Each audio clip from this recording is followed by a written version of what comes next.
ಅದು ಒಂದು ಆ, ನಮ್ಮ ಹಂಪಿ ಕೆಫೆ ಅಂತ ಹೇಳಿದ್ರ ಮೇಲೆ ಅಲ್ಲಿ ಪರ್ಮಿಷನ್ ಇಲ್ಲದೆ ಅವರು ಒಂದು ಎಂಟರ್ಟೈನ್ಮೆಂಟ್ ಪ್ರೋಗ್ರಾಮ್ ಮಾಡ್ಕೊಂಡಿದ್ದಾರೆ ಅಂತ ಅನ್ನೋದ್ಮೇಲೆ ಅವರಿಗೆ ಓನರ್ ಮೇಲೆ ನಾವು FIR ದಾಖಲಿಸಿ ಅದು ನಾವು ಪರ್ಮಿಷನ್ ಕ್ಯಾನ್ಸಲೇಷನ್ಗೆ ಅವ್ರಿಗೂ DC ಅವ್ರಿಗೂ ಕೂಡ ಆಲ್ರೆಡಿ ಬರೆದಿದ್ದೀವಿ.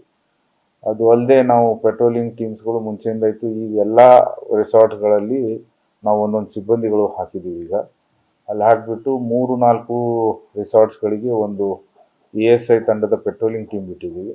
ಸೊ ನಮ್ಮ ಅಧಿಕಾರಿಗಳು ಈಗ ಸತತವಾಗಿ ಹೋಗ್ತಾ ಇದ್ದಾರೆ.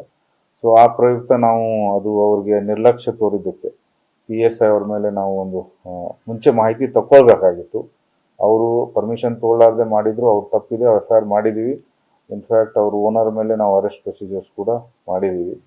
ಸೊ ಇದು ಇವರು ಮಾಹಿತಿ ತಗೊಳ್ಳೋದಕ್ಕೆ ಅವ್ರ ಮೇಲೆ ನಾವು ಡಿಪಾರ್ಟ್ಮೆಂಟಲ್ ಎನ್ಕ್ವೈರಿ ಕೂಡ ಮಾಡ್ತಾ ಇದ್ದೀವಿ. Thank you.